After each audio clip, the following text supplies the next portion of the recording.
Լույս արևելքում միսիոներական միությունը ներկայացնում է Չարլզ Սպերջեն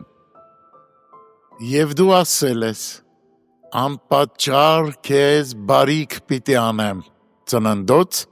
32:21 Երբ Հակոբը Հաբոկի աղբյուրի մոտ էր և Եսավը զինված մարդկանցով գալիս էր նրան ընդառաջ, նա անկեղծորեն Աստծո պաշտպանությունը փնտրեց և որպես իր աղոթքի գլխավոր հենարան հետևյալ խոսքերն արտաբերեց. «Եվ դու ասել ես, անպատճառ քեզ բարիք պիտի անեմ»։ Օ, ինչ զորություն կար այս աղաչանքի մեջ։ Նա Աստծո առաջ վկայակոչում էր իր իսկ խոսքը. «Դու ասել ես»։ Աստծո հավատարմության խորհրդանիշներից մեկը զոհասեղանի եղջյուրն էր, որից մարդիկ բռնվում էին, սակայն խոստումը շատ ավելի զորավոր հաստատություն է, որից կարելի է կառչել։ Դու ասել ես, անպատճառ քեզ բարիք պիտի անեմ, և միթե նա չի անի այն, ինչ ասել է։ Թող Աստված ճշմարիտ լինի, իսկ ամեն մարդ սուտ, Հռոմեացիս 3:4 Միթե նա ճշմարիտ չի լինի, միթե չի պահի իր խոսքը, միթե նրա բերանից դուրս եկած ամեն խոսքը չի հաստատվի և չի կատարվի։ Սողոմոնն էլ տաճարի բացման ժամանակ նույն զորավոր աղոթքն էր անում։ Նա աղաչում էր, որ Աստված հիշեր իր խոսքը, որ ասել էր իր հորը Դավթին և օրհներ այդ վայրը։ Երբ մի մարդ իր ձեռքով պարտամուրհակ է ստորագրում,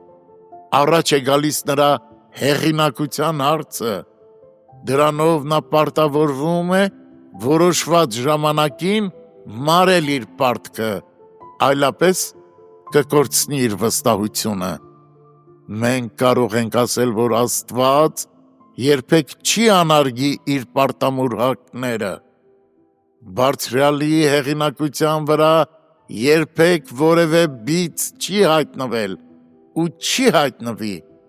Նա մինչև այսօր ճշտապահությամբ կատարում է իր խոստումները։ Նա երբեք որոշված ժամանակից առաջ չի ընկնում և ոչ էլ ուշանում է։ Ուսումնասիրեք Աստծո խոսքը և կտեսնեք, որ Տիրոջ բոլոր խոսքերը մեկ առ մեկ կատարվել են իր ժողովրդի կյանքում։ Նրանք բոլորն էլ կարող էին Հեսուի հետ ասել. «Մեր Տեր Աստվածը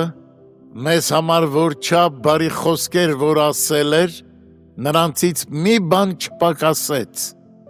Ամենն էլ մեզ վրա կատարվեց»։ Հեսու 23:14 Եթե դու աստվածային խոստում ունես, տարակուսանքով մի աղոթիր, այլ վստահությամբ խնդրիր Տիրոջը։ Նա չէր խոստանա, եթե չցանկանար կատարել իր խոստումը։ Աստված իր խոսքը չի տալիս մեզ մտադիր լինելով պարզապես մեզ հանգստացնել և ժամանակավորապես հուսադրել, սակայն վերջում մերժել։ Ոչ, նա երբ խոսում է, դա նշանակում է, որ նա մտադիր է անել այն, ինչ ասել է։